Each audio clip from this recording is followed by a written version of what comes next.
Hello everyone, myself Anjali Bari. I'm currently in my fourth year of computer engineering. The topic of my project is AirDrum. With the ongoing situation, every other thing is shifting to virtual platform. So this is an attempt to have the experience of playing the drums or the drum set, but online. Demo of this project, and then we will move on to the explanation part.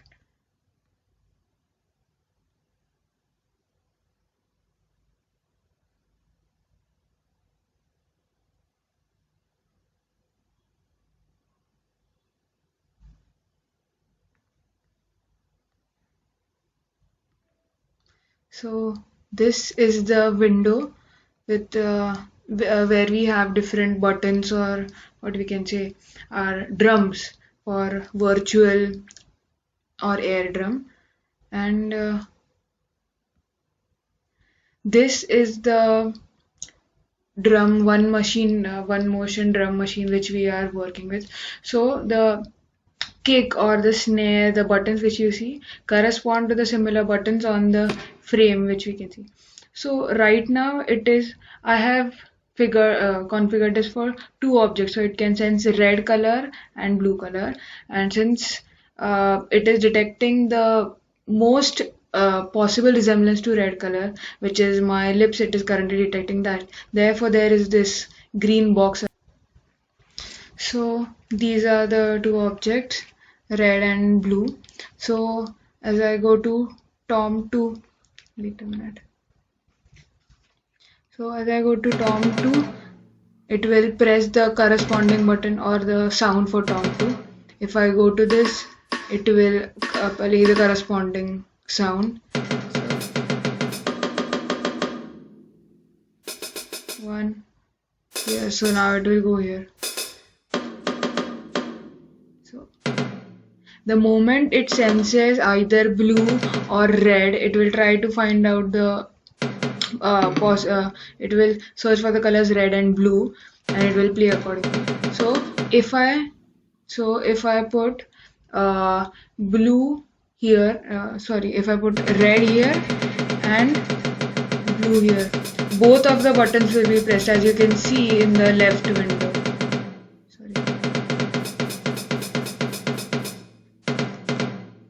So yeah, that's it for the demonstration. So I'll now tell about how this actually works, or not works, but how we make this happen.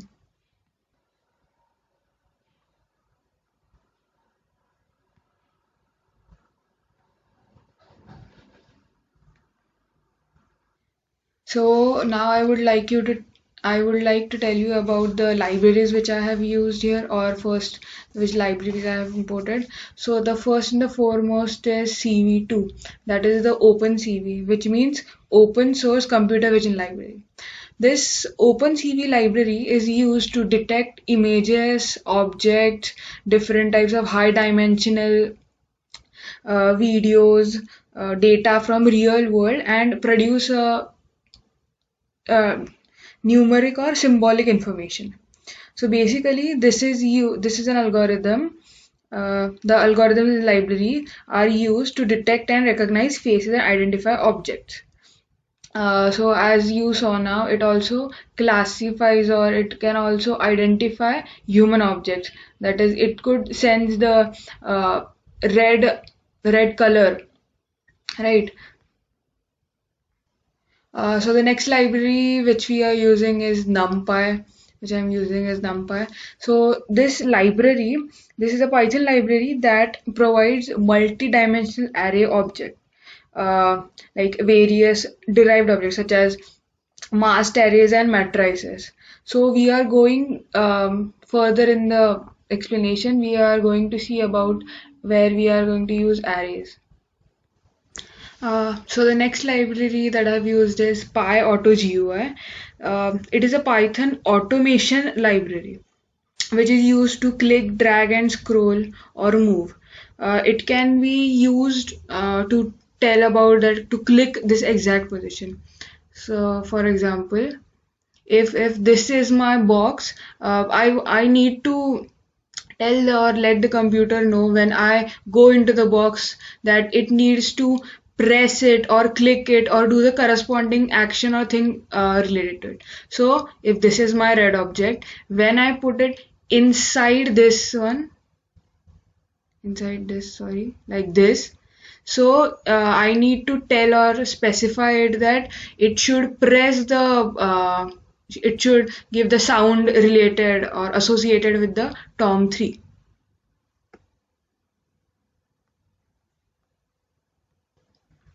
The next library is I am utils.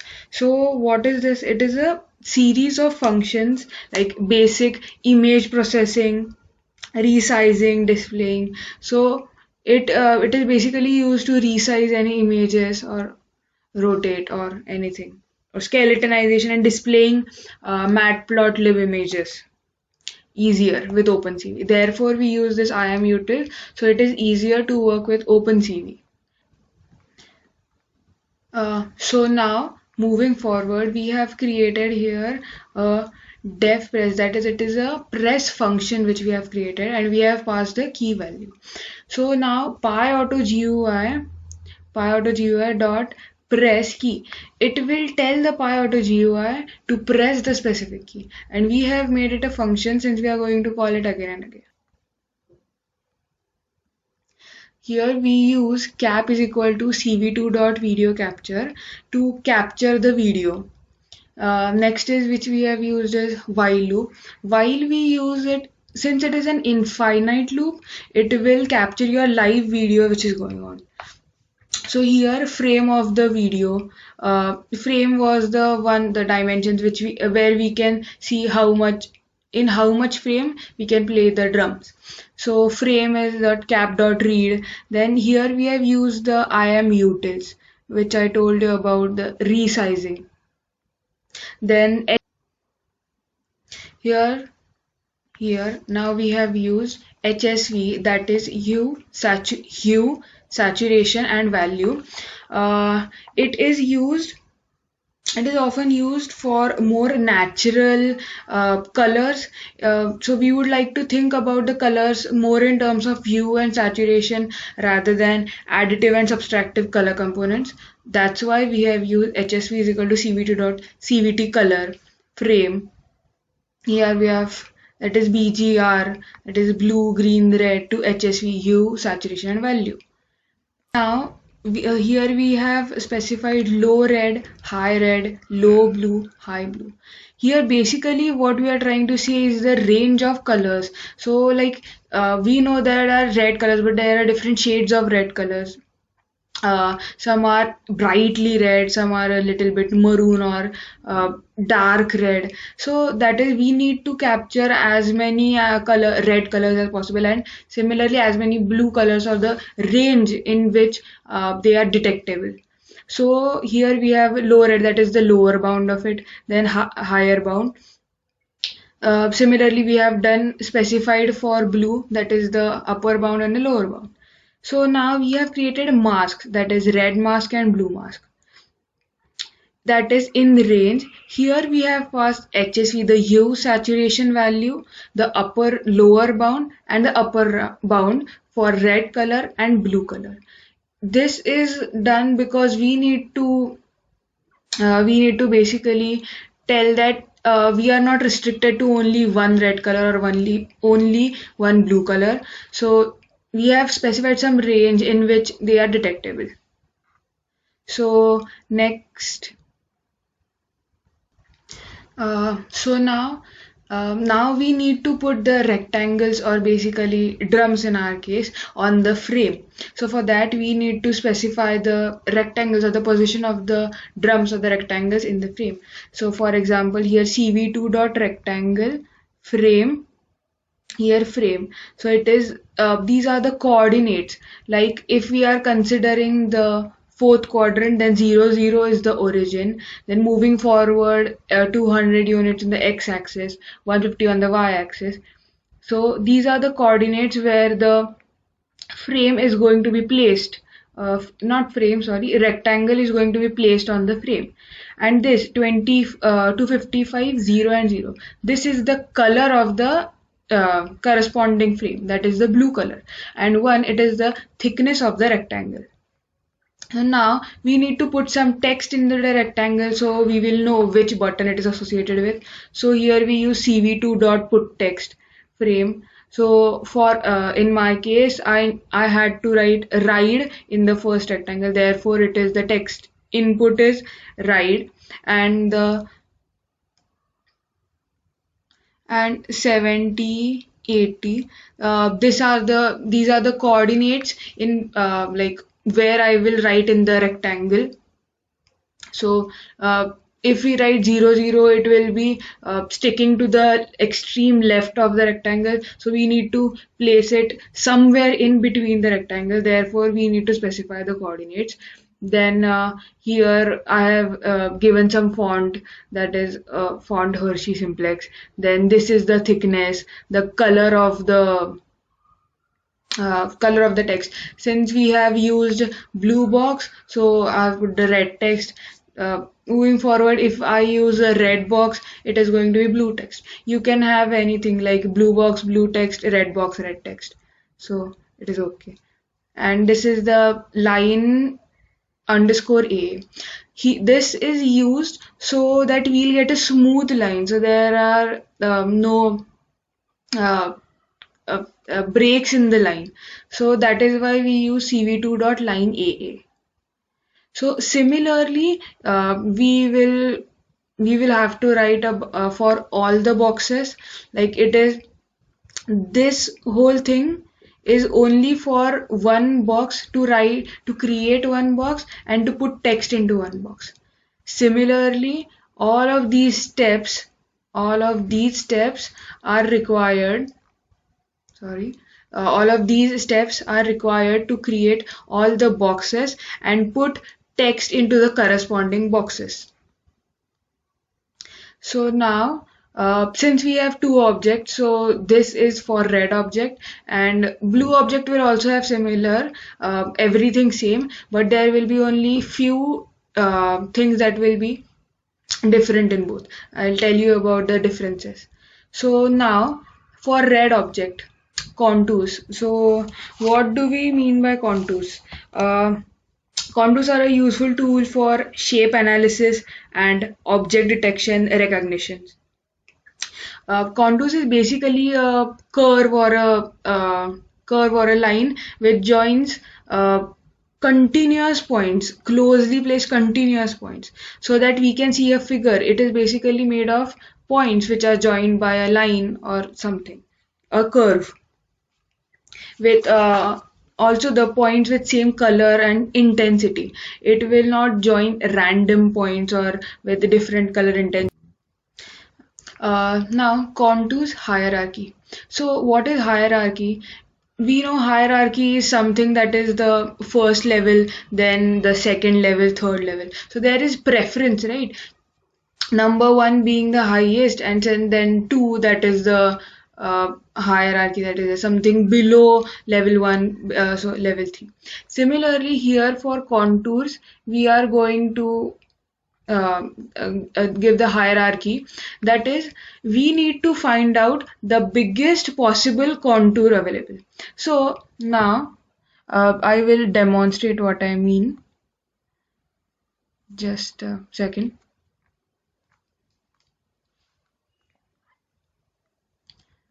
So yeah, so this is my red contour which I can see.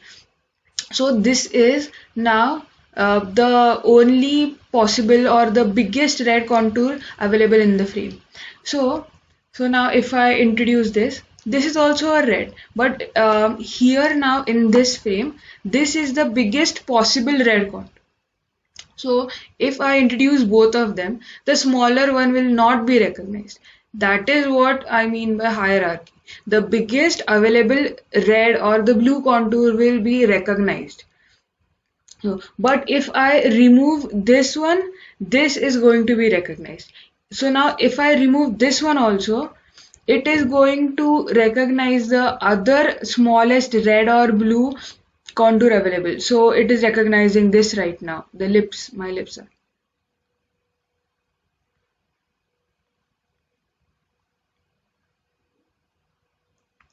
So yeah, that is what I mean by hierarchy.